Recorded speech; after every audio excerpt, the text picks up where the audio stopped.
When I was 31, we sold Twitch for $1 billion. I achieved everything I ever dreamed. When I was 35, I realized I was just as unhappy as I'd ever been.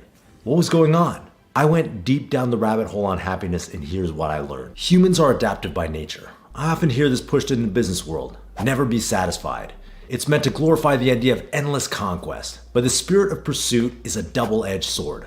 When taken too far, it can create feelings of inadequacy and self-resentment. This is known as the hedonic treadmill, and it's the reason you may be unhappy. It's the idea that we're endlessly running after attractive things and thinking that they're going to bring us closer to happiness. This could mean a promotion, a raise, fame, status, wealth. For me, that always meant I wanted to raise more money for my startup, or to have a bigger valuation, or even just more Twitter followers. But the satisfaction of achieving these things is short-lived. The pull of accumulating more and more things eventually keeps you running in place forever.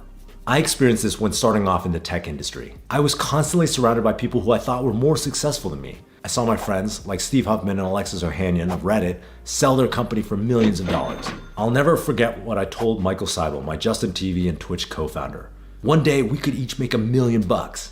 At the time, the thought of that was incredible. But eventually we blew past that goal, selling Social Cam in 2012 for $60 million, and then blowing by that and selling Twitch in 2014 for $970 million. The funny thing was that even after exceeding my wildest expectations, it reset me to a new standard.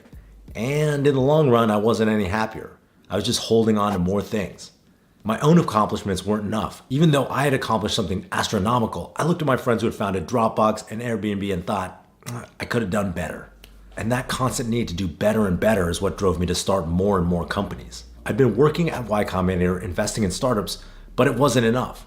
I saw founders that we'd funded go off and start unicorn companies and raise hundreds of millions of dollars, and I thought I can do that too. I wasn't hitting new heights anymore, and I felt my fame and fortune had plateaued.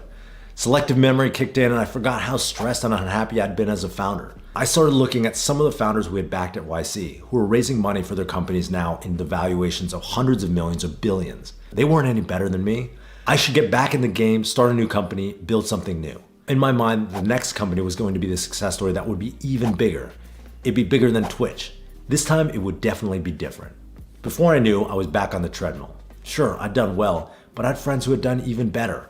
My ego was hungry and wanted to be fed. Because my goal to start a company was to build the biggest company possible, when I left YC and decided to start something new, I settled on the concept in the most mercenary way I could think of. All I wanted to do was create something really, really big. Once again, my dreams were full of insanely large numbers. A $10 billion company, a $100 billion company. But what I wanted to impart here is that hedonic treadmill is not always obvious or trivial. We may not even be aware that we're getting caught up in it. And many of us struggle getting on and off throughout our lives. Ironically, the pursuit of happiness can lead us into the eternal trap of chasing unhappiness. Being mindful of this is the first step off the treadmill and into the right direction, inwards. Here are 3 things I learned about the hedonic treadmill. Number 1, it's never enough. If you have $1, you'll want 10. If you have 10, you're gonna want 100. Surprisingly, the same thing applies to billion-dollar companies. People look at me and they think, man, that guy has got everything. But I'm looking at people who have done even better than me. Number 2, the outside world can never deliver lasting happiness. Lasting happiness can only come from within. Number 3, instead of looking to the external, look inside. Meditation, gratitude, exercise, these are the things that have helped me be happy every day.